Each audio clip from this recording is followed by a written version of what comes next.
Where's Mr. Vanderford? Your Honor, I know he knows about this.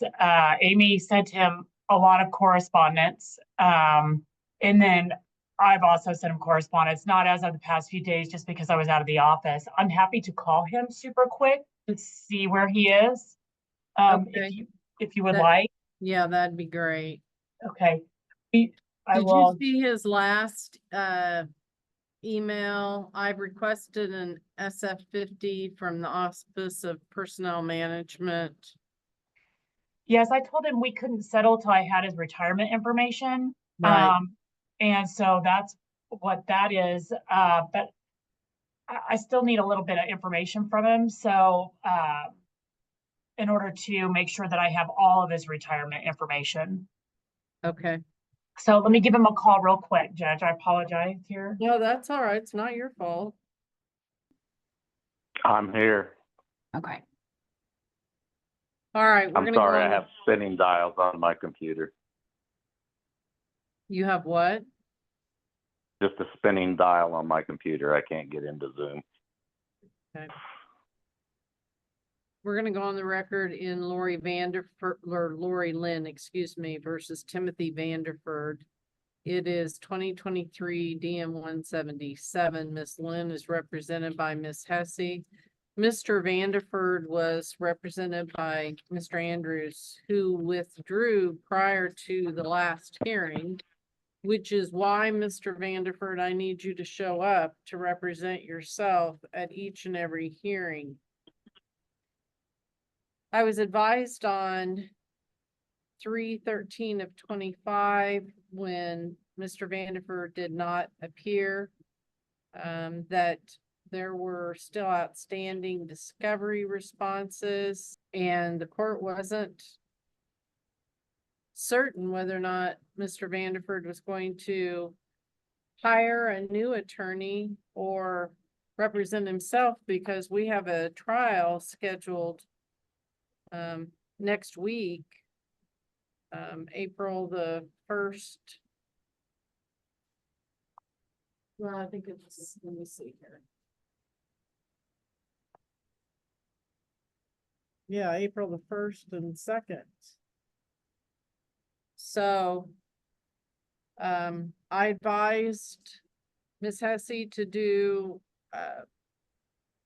in order to show cause for you to appear, Mr. Vanderford, and that she could file a request for sanctions with regard to the continued discovery issues.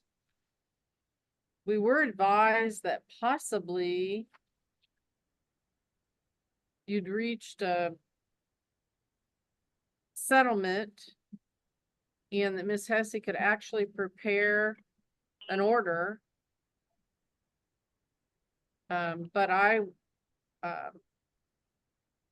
directed that everyone appear, update the court, and I wasn't going to move the trial date until Mr. Vanderford, your signature was on something and it was ready to be delivered to me or electronically filed. So it's unfortunate that we can't see you, but hopefully you can hear us and we can hear you so we can move forward with this case given the tight timelines for the trial. Ms. Hesse, I hear can you you fine. give me an update, please? Your Honor, we did come to an agreement with the understanding that I need to have from Mr. Vanderford all his retirement information. I don't have anything from his side at all whatsoever regarding what he would receive from his civilian benefits, his full-time guard benefits, and then his weekend guard benefits. I have spoken with Mr. Vanderford, and he did tell me he's lost his benefits from the civilian side due to his conviction. But in order to finalize everything, I have to verify that he's not getting anything from anywhere, or if he is, what it is. And so I need to at least have, if anything, his work employment information so I could at least subpoena it, if I can't get it from him directly. So that's probably the only thing that's holding this up, is just making sure that we have covered all of our bases with regards to retirement. Yeah, they were married in 1993, right? Yes. So this is well over 10 years for any kind of federal or military, more specifically retirement, that she should have a potential claim to. So I don't know if you're satisfied with the fact that he's requested the information, or you need more. I would at least like to have him provide me with all of his employment for, as we requested, at least in the discovery. And then, my concern is I won't be able to get exactly what I need from those employers without having subpoenaed that information. That's my only concern, with regards to that. So, I don't think the employers are just gonna give me the information I'm requesting. Your Honor, so what I've requested from the Office of Personnel Management, I requested the form, it's a SF50, and that is personnel action. And I've not received that yet. I haven't received an email today, and my mail is not due for about another hour. I don't think it's going to be in that. I've also, from DFAS, which is the military retirement system, I've requested the DD form. I believe it's the 3626, which is National Guard retirement. However, I have a VA disability, and that disability is at 40%.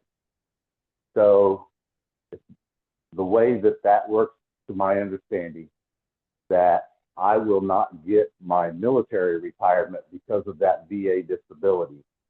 If my VA disability was more than 50%, then I would receive both. But as of now, I'm not planning on getting that military retirement because of the VA disability. Okay, It- well, Ms. Hesse would be doing a disservice to her client if she did not get official responses from the government in writing. I With agree. regard And to your benefits.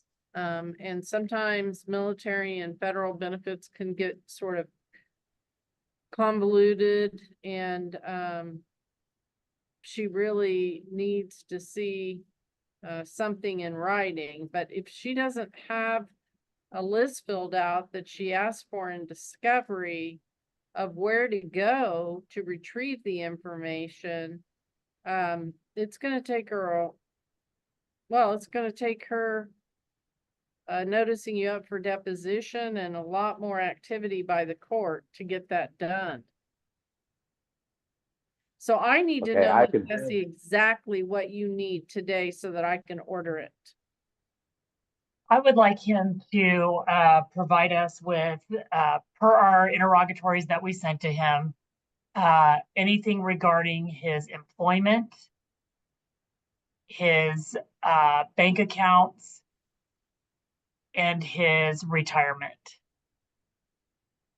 Okay, that way she can confirm with your bank accounts what you are actually receiving, what you did receive, and what you haven't. Bank account information or actual statements? Both would be great.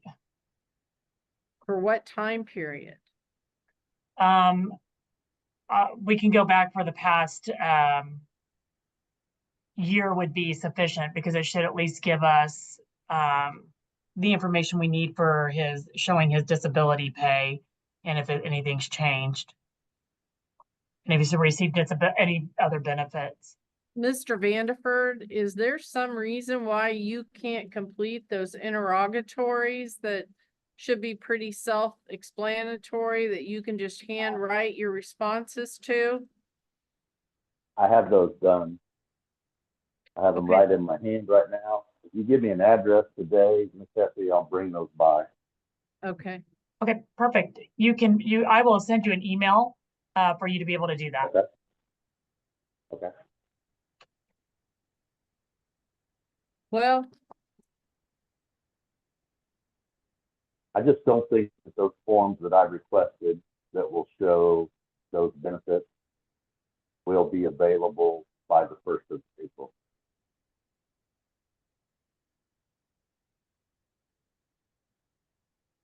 I am in What- agreement with that, Your Honor. You know, my concern is I don't want to settle or go to trial with not having all my information for Lori. That's probably my biggest, concern is just finding out that retirement. I mean, we're pretty close to settling. We just need to know that information. well, how about when he comes by your office, he initials what you've drafted so far with the understanding that that does not include retirement. Because what I don't want to happen is the rest of what you've agreed to fall apart, Right. if that's all that's left. I think we could get the one issue, it's the tax issue that we could get taken care of. And then we could come back I think we could agree to that. And then come back on the retirement issue. I would agree to that. Because that does make sense, because that issue will be satisfied as far as that's concerned. And the only issue that actually would be left, if there is any retirement out there, how we're gonna split that. Okay. All right, so I'm going to cancel the trial on the 1st and 2nd.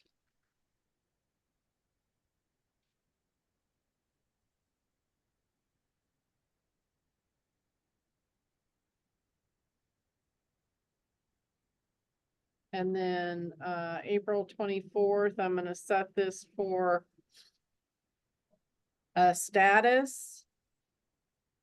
And, as I've said before, if you have a journal entry that's executed by everyone and filed, there need not be a hearing.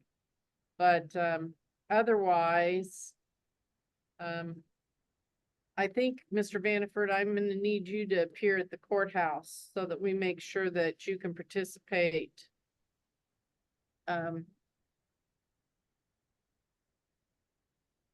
By audio and visual. So do you want 10 o'clock, Ms. Hesse, or 3 o'clock on Thursday, April the 24th? 10 o'clock would be preferred, Your Honor. 10? Yes, please. Okay. All right, we will see you then, April the 24th at 10 o'clock, so I can obtain a status on the retirement information and whether or not you need to reschedule it for trial or not. Thank you, Your Honor. Okay. And then if I may make one more request, if I could ask Mr. Vanderford if he would waive notice for issuance of subpoenas, that would be greatly appreciated so we can move it along. Notice of issuance of, I'm sorry, that cut out. Of subpoenas, I have to give you notice and you have 14 days in which to object. Yeah, And so I'm if fine. we can waive that, it'll go a lot faster. Yeah, I'm fine with that. My concern is with the state of the government right now, with people not knowing if they have jobs or not. This may take some time, even with a subpoena. That's my Yeah. biggest concern with all of this. Yeah, Sure. we'll just have to see. Because I can't tell what's been exaggerated and what hasn't, and so, I but agree. anything that you need signed by me, just file electronically. So, I mean, if you think that it needs a judge's signature, rather than just the clerk, That's just probably accurate. get it to me and I'll note that he waived any kind of notification and that this is limited, of course, to retirement, information. And, he should be able to just provide you with his account information. Perfect. Thank you, Okay. Your Honor. All right, if there's nothing further today, we are adjourned on this matter. Thank you for appearing.